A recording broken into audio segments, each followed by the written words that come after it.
Y bueno, ya estamos de regreso en Iquique al Día a través de las pantallas de Iquique Televisión. Obviamente, siempre queremos estar tocando todos los temas que nos atañen como ciudad, como región. Y en nuestra región hay harto edificio. Cada día parece que se inaugura uno nuevo, parece que comienza la construcción de otro también. Entonces, para conversar de cómo se administran de alguna manera estos condominios, estos edificios, aclarar algunos términos, estamos con don Christopher Bravo, quien es administrador de condominios justamente. ¿Cómo estás, Christopher? Hola, muy buen día, Karin. Muchas gracias por la invitación. A ti también por haberla aceptado. Christopher, cuéntame un poco. Tú me dices que tú con tu empresa de administración de condominios llegaron a la ciudad hace unos cuantos meses atrás, mediados del año pasado. Exacto. Cuéntame un poco cómo nace esta iniciativa de venirse a esta ciudad. ¿Hay más edificios que el resto de Chile? Claro. ¿Cómo lo ves? ¿Cómo es? Claro, nosotros en particular llegamos en julio del año pasado e iniciamos nuestra operación acá en Iquique. Nosotros venimos de Santiago. Ya. Efectivamente, allá en Santiago hay un nicho aproximadamente de 13.500 edificios disponibles en el mercado. Son muchos, la verdad. Entonces, a diferencia de acá, que cuando nosotros llegamos a la región, hicimos un catastro y contabilizamos entre 175 a 200 departamentos o torres respectivamente distribuidas por la ciudad. Oye, ¿hay hartas para ser una ciudad pequeña? Son hartas, pero claramente hay otras regiones, otros lugares que según la característica demográfica pueden ser mucho mayores en este sentido. Ya, perfecto. Entonces, en particular, siguiendo con tu pregunta, nosotros si llegamos acá finalmente es porque vimos la oportunidad de darnos cuenta que en el fondo, por el concepto de la ley de copropiedad, que es la ley 19.537, hay un poco de desconocimiento por parte de los administradores. ¿Ya? Y justamente esa falta de conocimiento contribuye a que la gestión respectivamente de administrar un edificio se empiece a no hacer de la mejor manera posible. Empiezan los temas, digamos, de dinero, se empiezan a perder ciertos fondos, no se respetan los conceptos que dice la ley respectivamente. Por otro lado, la operación del edificio también se ve un poco afectada con relación al tema de que no se hagan las mantenciones respectivamente, por ejemplo. ¿Qué cantidad más o menos de gente vive en edificios o en condominios? Perfecto. Eso es promedios, no existen estadísticas actualmente. Pero más o menos un claro, promedio. En promedio nosotros manejamos según la información que tenemos, porque hicimos, como te decía, un catastro, tenemos aproximadamente entre 150 a 200 contabilizados departamentos. ¿Y cuántos viven en un edificio más o menos? En un edificio depende, porque hay unos que son de 10 pisos, otros de 30 pisos, pero en promedio siempre va a haber una población flotante entre 500 a 1.500 o 2.000 personas según la cantidad del departamento, claro. Igual harto. Y ahí sacamos la estimación así a nivel general que acá en la región en promedio deberían haber entre unas 80.000 personas distribuidas claramente entre todas estas torres, insisto, algunas más grandes que otras. Gente, po. Es mucha gente. Harta gente. Claro. Oye, dime una cosa. Cuando hablamos de lo que es la administración de un condominio, primero, a ver, espérate, antes de eso, ¿condominio y edificio es lo mismo? Son conceptos similares, pero de alguna manera pasan a ser diferentes, porque en el fondo el edificio se entiende la torre construida hacia arriba. Claro. ¿Ya?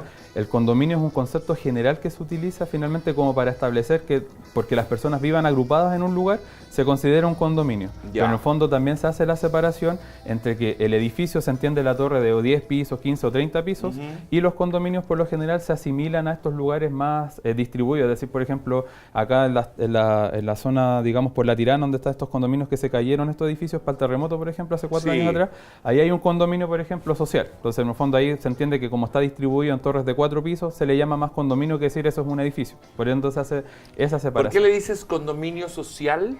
Porque ese en particular tiene la característica que fue financiado por Servio con relación a cómo hubo este problema del terremoto, como digamos, quedaron con problemas técnicos esa construcción.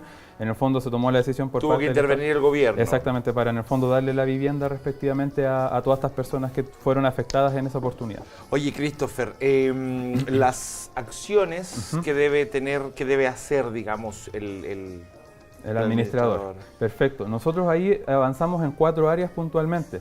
Esas áreas son las áreas de recursos humanos, que tiene que ver relacionado con todo el personal de la comunidad respectivamente, porque se entiende que nosotros, por ser una personalidad jurídica, hablo del edificio en particular, tenemos personal y ese personal tiene que tener sus sueldos al día, las leyes sociales pagadas respectivamente, tienen que tener un grato ambiente laboral, etcétera. Entonces, Sí. No, termina tu la idea. Perfecto. Entonces, en ese sentido, el área de recursos humanos es súper importante porque en el fondo si no se cumple eso, viene la inspección del trabajo, te fiscaliza, te multa y ¿quién paga la multa? La comunidad respectivamente. Oye, cuéntame una cosa, ¿cómo se rigen los condominios, los edificios? Cada uno dice, esto va a ser así. Por ejemplo, yo veo normalmente que te dicen, oye, se puede tener mascota, y en este no se puede tener mascota. Qué sé yo, no sé, diferentes acciones que se pueden realizar o no. Perfecto. ¿Quién te dice cómo es la ley? Bien. Yo vivo ahora en un edificio y ayer me llamaron y me dijeron, ¿usted está taladrando? Yo no era. Claro. Pero tampoco me molestaba el ruido que escuchaba del que taladraba. Exacto. Sin embargo, el conserje me llamó, ¿está taladrando? Exacto. Claro, no se tiene cómo determinar. ¿Y ahí por qué no se puede taladrar si el ruido era mínimo? Claro, ahí nosotros, mira, esto tiene una explicación un poco larga, pero voy a tratar de ser breve porque en el fondo es por temas de ley. Como explicaba recién, existe esta ley, la 19.537, que nos da el marco teórico general. Nosotros sabemos que la ley manda, prohíbe o permite respectivamente. Entonces, por un lado está esta ley que nos enmarca de cómo hacer vida en comunidad, cuáles son las normas, reglamentos para las asambleas, multas que se pueden cursar, según lo que dice la ley. Después de esto nace el reglamento de copropiedad respectivamente, y ese reglamento lo entrega la inmobiliaria al momento de vender sus departamentos a cada una de las personas que compraron, que son los propietarios respectivamente. ¿Ya? Y finalmente ese marco regulatorio habla puntualmente con relación a temas de normativas a nivel general, cuáles son las características del edificio, los espacios comunes, etc. Y finalmente cuando se vende el 75% de la propiedad respectivamente, nace el reglamento interno, que ahí el administrador junto con el comité de administración, que son los representantes de la comunidad, tienen que construir este documento. Ya, pero hay ciertas reglas que vienen dadas previamente, que vienen dadas por la ley. Claro, pero... O todas se construyen después de, al alero de esa ley, pero después de haber hecho el condominio. Claro, esas vienen, como bien dices tú, vienen desde la ley, se resumen en este reglamento de copropiedad, pero este es un marco general. ¿Ya? No nos habla y no nos exige, yo te voy a multar por tener un perro, o no te voy a multar, o puedes meter bulla hasta cierta hora. Esto es general, porque la ley se entiende que la ley no te va a hablar de temas particulares. Si el reglamento interno, y ahí un poco me tomo de tus palabras, con relación al tema de decir los ruidos molestos, por ejemplo, tener animales o no, eso ya es una decisión de la comunidad a través del reglamento interno, pero eso nace ya como normas de la conducta de la comunidad dentro del espacio común o dentro de sus departamentos. Ok, ahora Christopher, dime una cosa, ¿cómo es esto? Porque he visto varios casos, realmente he visto varios casos, de estafas. Exacto. Estafas que se hacen al interior de la administración de condominios o de edificios. Claro. ¿Qué sucede en estos casos? ¿Quién los multa? ¿Quién fiscaliza que las cosas estén bien hechas? ¿Cómo es? En particular, cuando el edificio es nuevo, el comité de administración está constituido por la inmobiliaria. Ellos tienen un comité y ellos son tus mandantes. En mi caso particular, nosotros tenemos nuestro negocio justamente con inmobiliarias directamente que partimos los edificios con ellos. Entonces, en el fondo, cuando yo hago un egreso, tengo que pagar una cuenta, emito un cheque, firmo yo y firma la inmobiliaria como representante. Entonces, en el fondo, ellos revisan los egresos que yo estoy generando, por ejemplo, y de esa manera hay un control. ¿Ya? Posteriormente a eso, cuando ya se constituye el comité de la comunidad, la lógica dice lo mismo. La idea es que justamente ese comité también tenga firmas en el banco para que en el fondo firma el administrador en conjunto con el comité respectivamente, y de esa manera cada egreso, cada pago de la cuenta del agua, la luz, el teléfono, los sueldos de los trabajadores, los honorarios varios que podamos tener dentro de la comunidad, se vayan fiscalizando, revisando y en el fondo no sea como tierra de nadie. Ahora, por otro lado, igual cuando uno como empresa de administración genera cierto prestigio o da confianza a su comunidad, en el fondo te dan la libertad para que uno pueda también generar los egresos de manera independiente, siempre rindiendo la información, teniendo los respaldos respectivamente. De hecho, nosotros trabajamos en algunas comunidades con que en el fondo, aparte de entregar el gasto común, por ejemplo, en la recepción entregamos un libro donde salen todos los egresos que se hicieron en el mes. Si el gasto común fue de 9 millones de pesos, se indican las liquidaciones de sueldo, las leyes sociales, las facturas de todos los proveedores, todos los servicios, y la sumatoria de todos esos respaldos suman los 9 millones, cosa que en el fondo no quede duda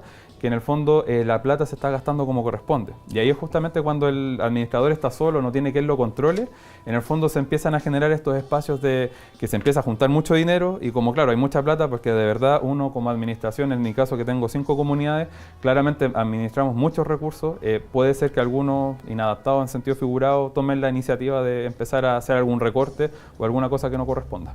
Ujú. Ahora cuéntame una cosa, aquí cómo se da la situación mayormente en nuestra ciudad?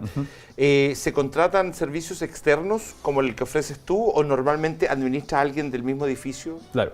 Ahí, por lo general, nosotros, según el conocimiento que tenemos directamente acá en todas las investigaciones que hemos hecho, siempre se sugiere, y por la experiencia que manejamos, que sean empresas o personas especializadas con este conocimiento, porque no basta solamente con saber un poco de administración para poder llevarlo adelante. Ya. En particular acá, lo que sí se refleja mucho es que en muchas comunidades existen personas que son de la misma comunidad las que administran estos lugares, y justamente al no tener tanto conocimiento, se entiende también que muchas veces estas personas también tienen que trabajar, porque lo más probable es que no les paguen al ser parte del comité. La ley no te exige un pago respectivamente por ello. ¿No? No exige al comité de administración. Pero yo veo gente que trabaja de administrador del condominio. Claro, no existen, pero en el fondo a veces sucede que el comité de administración, que son estos representantes de la comunidad, toman decisiones por todos y ellos toman la batuta, digamos, del administrador, y ellos se dedican a pagar los sueldos, a hacer las contrataciones, etcétera.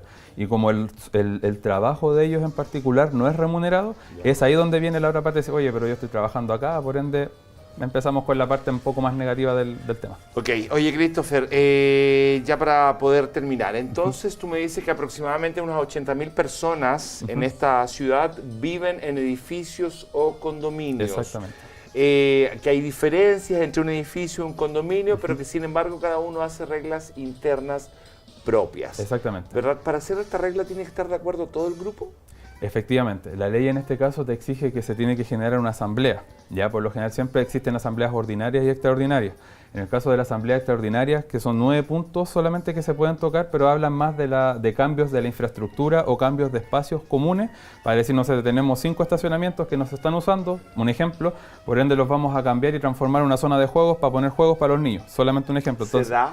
Por lo general no, porque en el fondo cada inmobiliaria en este caso, como vende sus unidades, se entiende que tienen dueños respectivamente. Ahora, puede ser que hayan lugares donde estén estacionamientos de visita y esos se puedan ocupar para esa condición. Ahí las asambleas extraordinarias son las que te rigen el cómo tomar esa decisión. Pero para temas más normales, la gente justamente se puede reunir en asambleas ordinarias y tomar decisiones como, por ejemplo, el tema de modificar este reglamento, etc. ¿Los iquiqueños sabemos vivir bien en comunidad? ¿Somos ordenados o hay mucho lío en eso de vivir todos juntos? Claro. Mira, en base a la experiencia de estos meses que llevamos acá, nosotros nos damos cuenta que a nivel general de espacios comunes existe un respeto entre los vecinos, cuando estamos como físicamente todos juntos. Pero ya en la interna suele suceder, aunque hay leyes que lo permiten, por ejemplo, como la ley 20.000 con el consumo de marihuana, por ejemplo, que en el fondo se da dentro de los departamentos y el vecino que no consume reclama por el olor. Entonces ahí es donde nosotros tenemos que intervenir a través de, en el fondo, decir, oye, respectivamente, ¿saben qué? Hay mal olor, en el fondo, con respeto a los vecinos, por ejemplo. Pero, pero yo creo que tú como administrador, ¿cachai quién es el que está fumando? Se sabe porque en el fondo nosotros, como tenemos un equipo de trabajo, en el fondo vamos afuera del departamento, tomamos realmente que sea el olor real, en el fondo tenemos que tener antecedentes para poder tomar acciones, multar, etcétera, etcétera, por ejemplo. No es pero está bien eso. ¿Está bien? Porque el que está dentro de su departamento puede fumar. Exacto. Puede fumar cigarrillos y si quiere pito, no sé. Por eso te digo, o sea, la ley te lo permite, por algo existe la ley 20.000 que dentro de un espacio privado lo puedes hacer y ante eso nosotros no podemos ir en contra, eso es un hecho. Y por eso, ¿y está bien que el otro reclame porque el otro no fuma? Se puede, ¿por qué? Porque en el fondo el artículo 32 de la ley de copropiedad indica justamente que cuando un departamento o una unidad genera una incomodidad, genera un daño o una afección a un tercero, tiene atribuciones para poder pedirle al administrador o quien haga de ese cargo que en el fondo vaya a fiscalizar o pueda multar respectivamente a esta persona, siempre y cuando se compruebe que es real, porque hay vecinos también que tienen malas conductas, les gusta generar problemas con sus vecinos y generan más cagüín que en el fondo sean hechos reales. En ese sentido, es que son las realidades, yo te hablo, digamos, desde la realidad de que vivimos nosotros administrando los lugares. Ok. ¿Sí? Gracias, Christopher, por haber venido. No, gracias por la invitación. Ok, nosotros nos vamos a un corte y volvemos con más Iquique al día. Justamente me estaba hablando, Christopher, del tema de la marihuana y detrás de él, detrás de las cámaras, vienen personas de esto que se llama Cultiva Hospicio y por atrás me hacen así, que sí se puede fumar. Vamos a un corte y volvemos con ella para que nos cuenten cuál es su punto de vista.